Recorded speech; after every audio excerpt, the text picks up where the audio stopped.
Hello, everybody, and thank you so much for joining the 2025 Pit Count Volunteer Training. This meeting is going to be recorded, and all of the slides and materials will be available on our website afterwards. For the agenda for today, we are going to go over a brief background and overview, as well as a recap from last year's Pit Count. We're going to go into an overview of this year's upcoming point in time count, as well as preliminary volunteer assignments, some of the pit materials and care bags that we're putting together. We're also going to be hearing about two partnerships that we're really excited to be continuing, the Narcan distribution, as well as our DPH mobile unit sites. And then we are going to have breakout rooms, which are going to go over some more details about how to complete the 2025 pit count surveys, as well as those participating in the unsheltered count that will also be having some more information about launch sites, team roles, basic safety, and some frequently asked questions. So just for a background, the Delaware COC is a community-based collaborative that ensures a responsive, just, and fair approach to homelessness and strives to achieve housing for all. The PIT count is an annual statewide outreach effort and census count of people experiencing homelessness in our state. HAD, Housing Alliance Delaware, plans, executes, and reports Delaware's point-in-time count on behalf of the Delaware COC. So what is the PIT count? In the last 10 days of January, COCs must survey everyone in their area experiencing homelessness. That includes unsheltered people, meaning people that are sleeping outdoors, in cars, or in other places not meant for human habitation, as well as people sleeping in sheltered locations, meaning in emergency shelters, emergency hotel or motel rooms, any other homeless dedicated transitional housing. All COCs must have a methodology to conduct the surveys so that the information is accurate and reliable. For anyone that's interested in seeing more of that data and the logistics about that, that is linked here and also available on our PIT count website as well. So why do we do the PIT count? It helps us obtain critical information on the number, characteristics, needs, and challenges of people experiencing homelessness. It provides a snapshot of our homeless response system and helps measure our progress towards preventing and ending homelessness.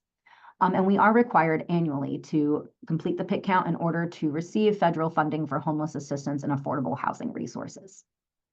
So in Delaware specifically, we use PIT data to inform legislative policy and planning initiatives, educate and raise awareness around homelessness, advocate for strategies and solutions to address homelessness, and support funding applications for dedicated homeless assistance, housing, and services. So this is a little bit of a recap from last year from our 2024 PIT count. So last year's count was a pretty big count. It was the largest PIT count that we had on record. In Delaware in general, excluding 2021 and 2022, when we had an influx of COVID-19 response resources, Delaware's homelessness keeps increasing, and we've not seen decreases like we would want to over the last several years. So this past year alone, we saw a 9% increase, and our unsheltered count has increased by 58% since 2020. Black and African American people are overrepresented in our totals, and homeless population at 62%, and 1 in 4 people who are experiencing homelessness of the night of the PIT count last year was a child under 18. We got these numbers thanks to the dedicated effort of 100+ volunteers statewide. Last year, we had 19 outdoor teams and 3 youth count teams. We had 17 next day service sites or next day service teams participate, and we were able to distribute over 500 care bags to people experiencing homelessness across Delaware. And for anyone who is interested in reviewing our entire PIT report, we do publish the data annually in a full report that is available at the link there, and it's also on our website as well.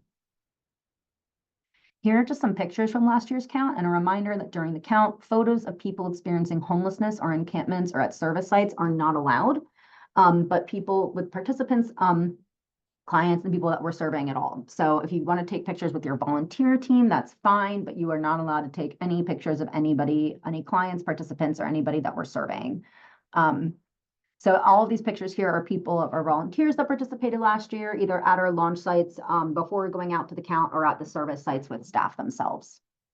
So that is just a quick note that we do not accept photography during the count when things are actually happening. But before we launch, when everyone's mingling, getting their supplies and stuff, you're more than welcome to take photos. We'll publish those and put them on our website and use them in marketing. Please send them over to either Erin or Sophie.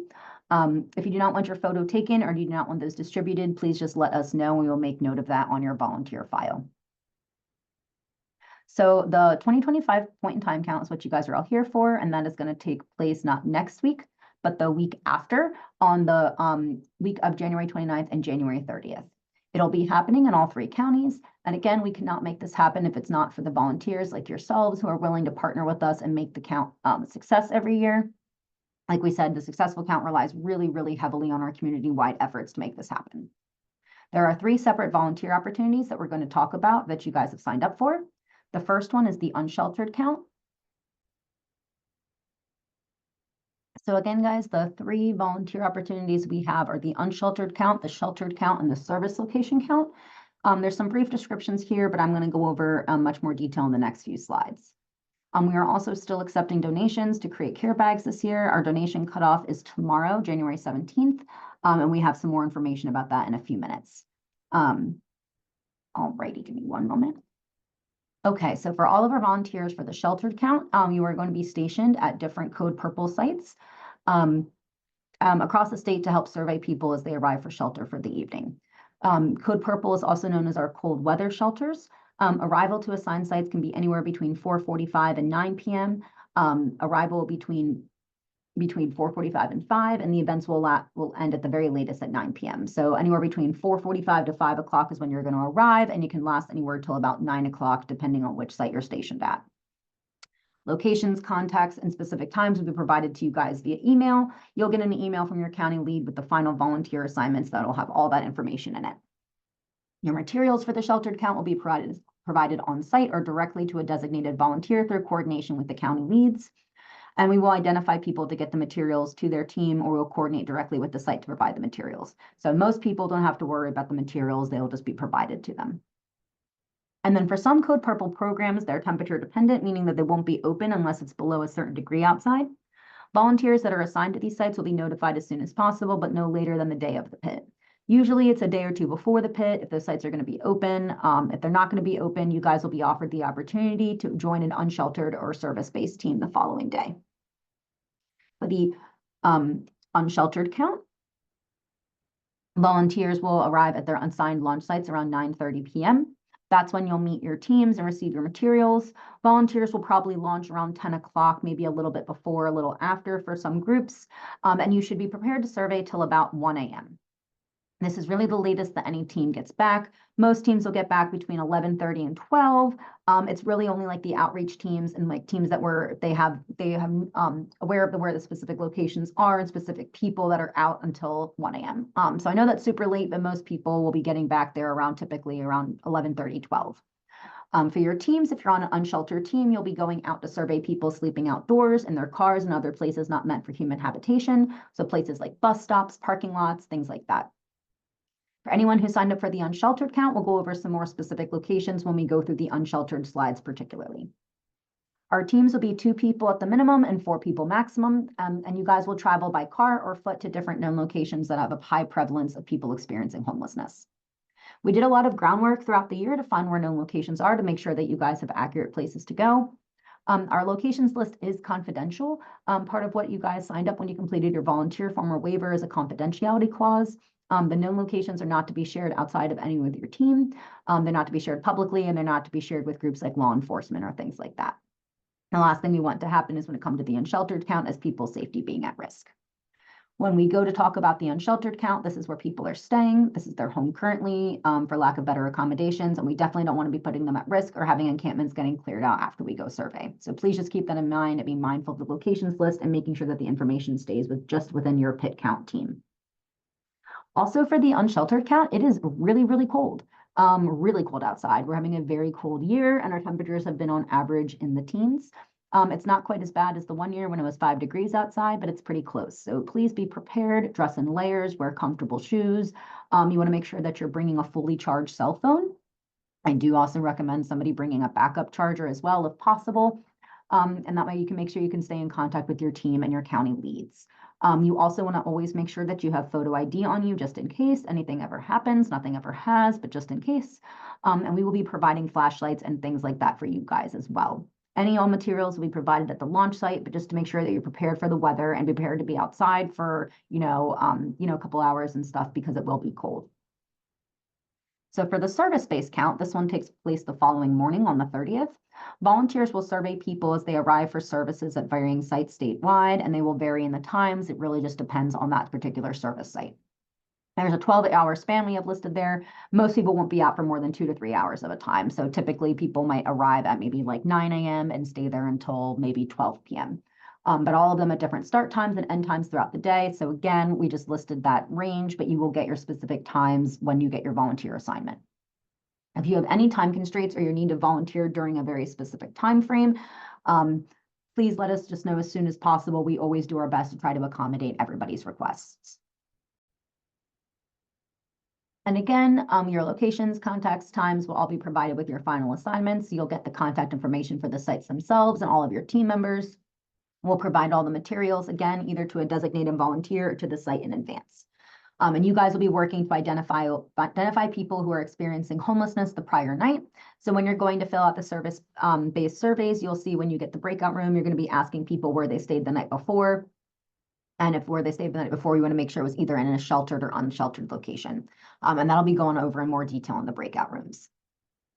Something to keep in mind when it comes to doing the service-based count, service locations are typically really crowded. So volunteers should be mindful that when we're completing those surveys to do as much privacy as possible. Most of these sites have like a separate area room for us to help people survey, but there are places like the libraries that are public that are kind of difficult to do that.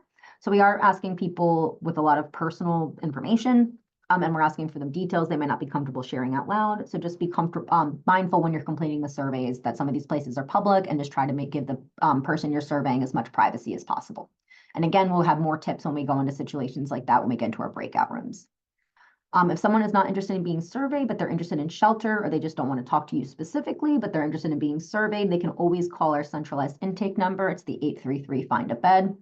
The centralized intake staff are going to be on the phones as always, talking people to prioritize them for shelter and other services, but they are also preparing to ask people for PIT information as well. And that is going to be on Thursday, the 30th.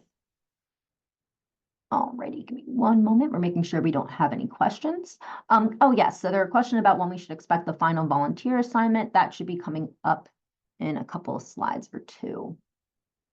So the last thing is the youth count. The youth count is a subset of the point in time count specifically targeting unaccompanied minors. So anyone who has ages 13 to 17 and youth ages 18 to 24 experiencing homelessness. Youth count volunteers will be embedded in the regular unsheltered and service-based teams. They'll be on youth count specific teams, not youth specific sites. All of our surveys are set up to act as youth surveys as well. So there's nothing special out of the way that needs to be done for these, but you will have some youth specific teams and volunteers within our volunteer base. And this is Delaware's 4th year having youth-specific teams and trying to do a youth-specific count to try to get some better data for that specific subpopulation that is experiencing homelessness. Righty. Preliminary volunteer assignments are going to help us identify additional volunteer needs. So we're going to give you guys time to make changes if needed. I just want to stress this enough. When you look at these teams, very, very, very rarely do they ever stay the same, because between now and the 29th, when the count actually happens, people will drop off. Sometimes people forgot that they put a note in who they wanted to volunteer with. Some people have something that comes up and they're unable to volunteer. The list goes on. So again, I just really want to emphasize that these are preliminary. It's kind of more of like a sneak peek, and we're just doing this now to give you guys plenty of time to let us know if there's any changes that we need to be made. They are not final, and they are 100% subject to change. Again, I just want to stress that if you see something and you're like, oh my gosh, I didn't mean to do that, don't panic. Let us know. We'll do our best to make sure everything's fixed and that we can get you to where you want to be. So this Wednesday, the 22nd, is the volunteer sign-up cutoff.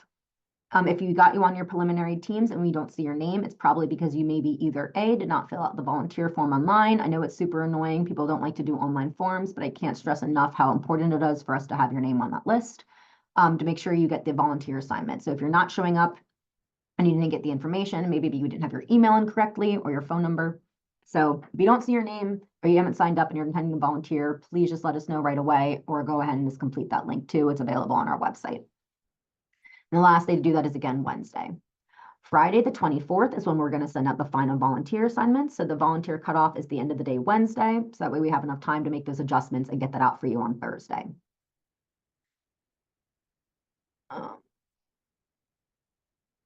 In terms of, again, if anybody has an accident or if they're no longer able to participate, please just let us know as soon as possible. On Monday, the 27th, and any of these things happen over the weekend or at some point during the day on Monday, we will notify your team specifically about the changes, and then we'll follow up on an email chain that we received your final volunteer assignment. So you'll have all the information and let us know if there's, and we'll have all the information and if it let you know if there's any changes between Friday and when the account occurs. So hopefully we'll know everything by Monday, but we will notify you guys specifically and your team if any last minute thing comes up. Monday, the 27th is also when we expect to be notified about Code Purple and the other temperature dependent assignments. It may be the Tuesday before the count, but hopefully we'll be able to know that Monday in advance. And again, please, please, please contact us as soon as possible if you're no longer able to volunteer, if you have any specific needs or requests, or if you have any questions and you need more clarifying information.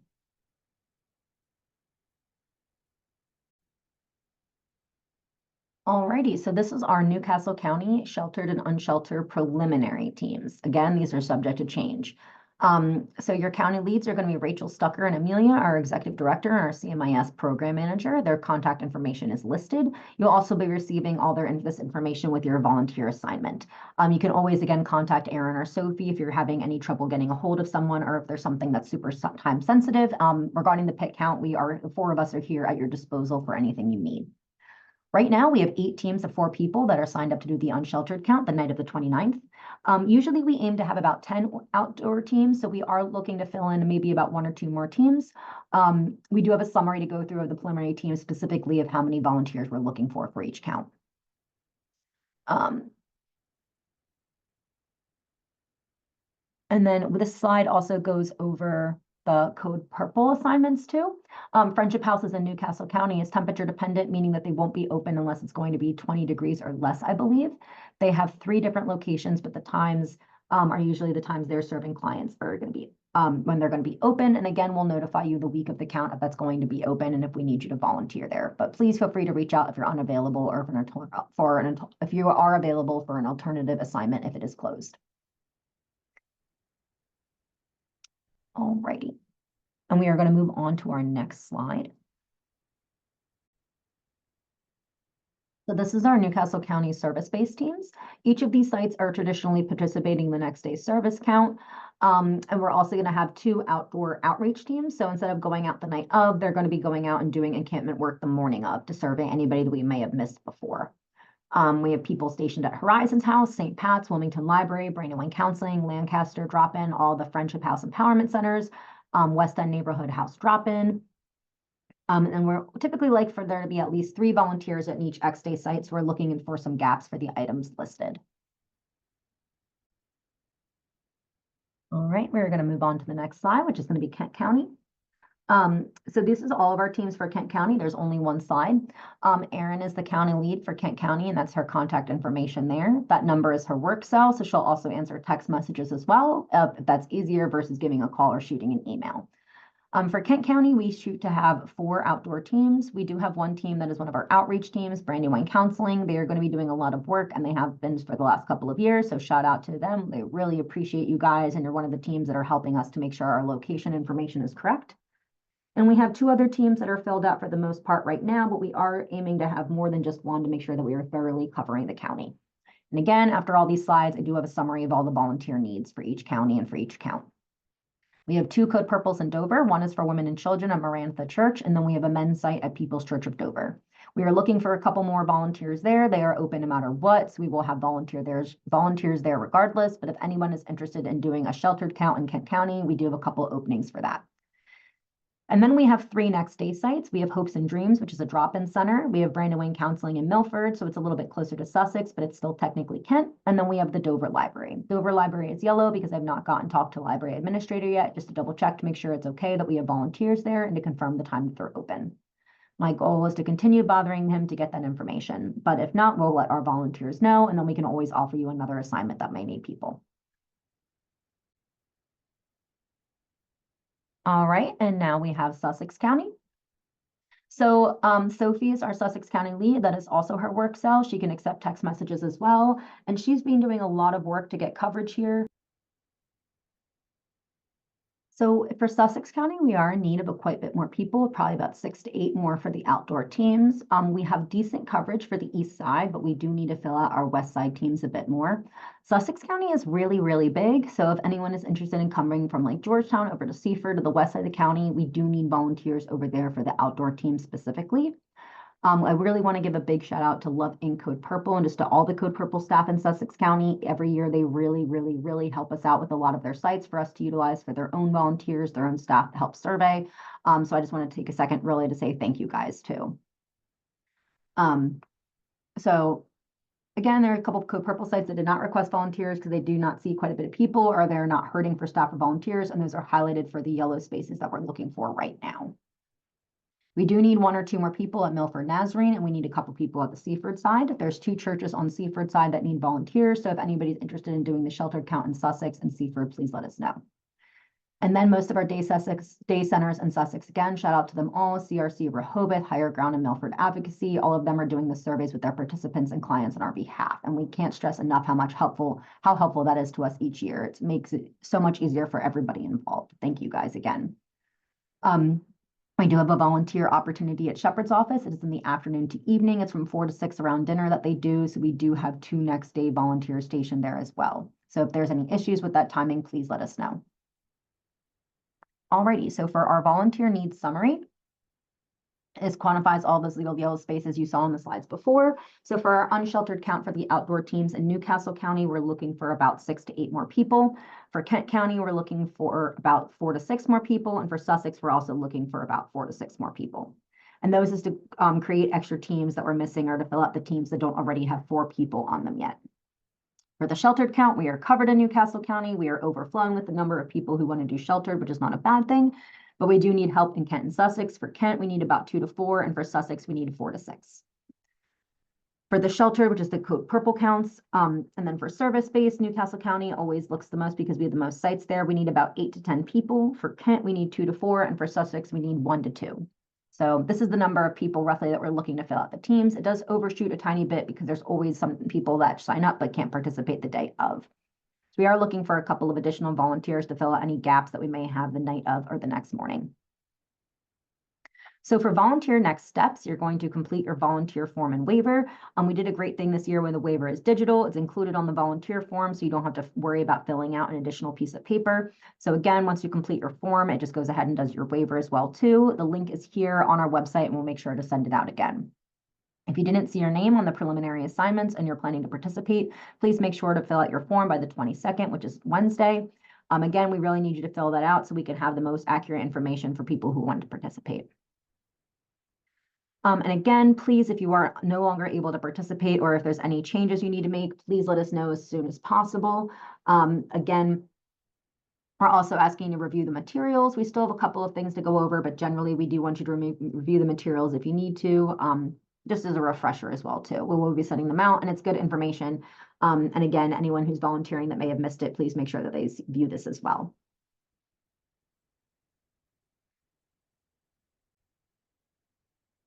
All right, so volunteer materials. Every volunteer is going to receive materials to conduct the count. We do provide these for you guys for the unsheltered teams. You'll get your surveys, you'll have clipboards and pens, you'll get care bags, flashlights with spare batteries, and you'll also get maps with your volunteer zones outlined.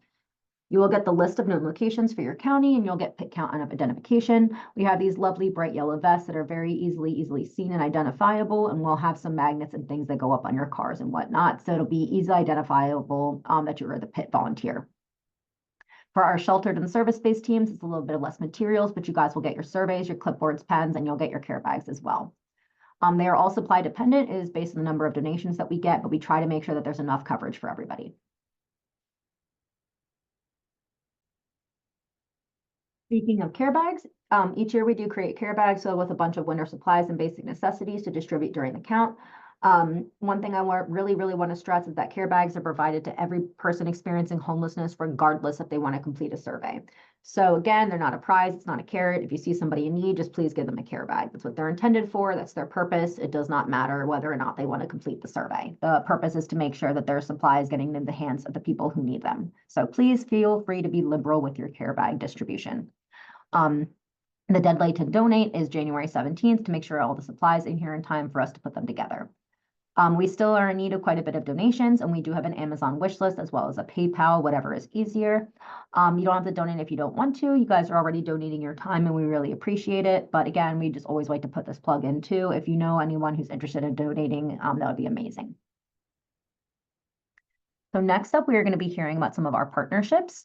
We're going to be hearing about our Narcan distribution information and our certification training too.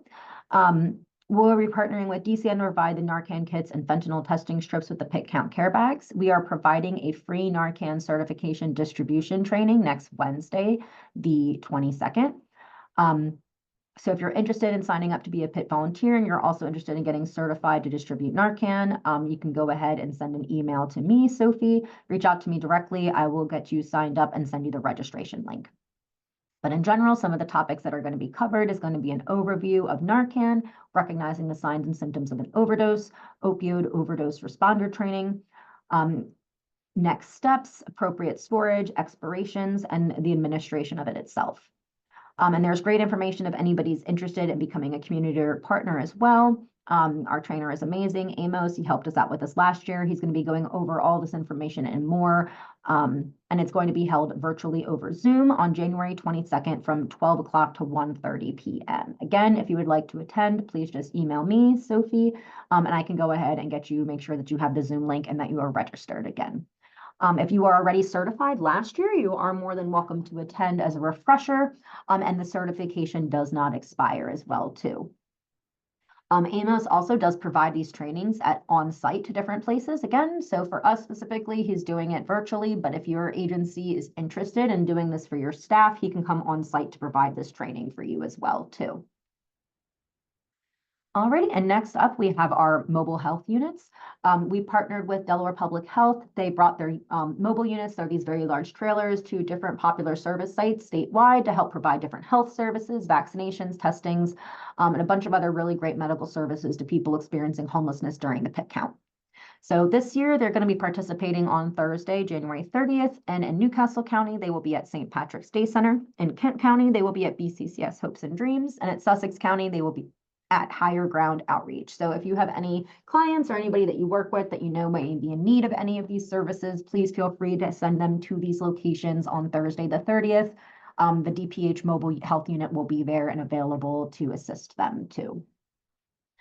Also, just as a side note too, they actually did present at our January quarterly membership meeting, and there are some really great materials. I'll make sure to put them in this training folder as well too. So they have a really great flyer available in both English and Spanish about some of the services that they offer, and they do have a event request form if you would like them to actually come out to your site as well too. Alrighty, and we are going to be moving into the breakout rooms next. So you should see a pop-up with the option to select each breakout room. If you are participating in the unsheltered count, you're going to be joining room 1. If you are participating in the sheltered count, you'll be joining room 2. And if you are participating in the self-service based count, you will be joining room 3.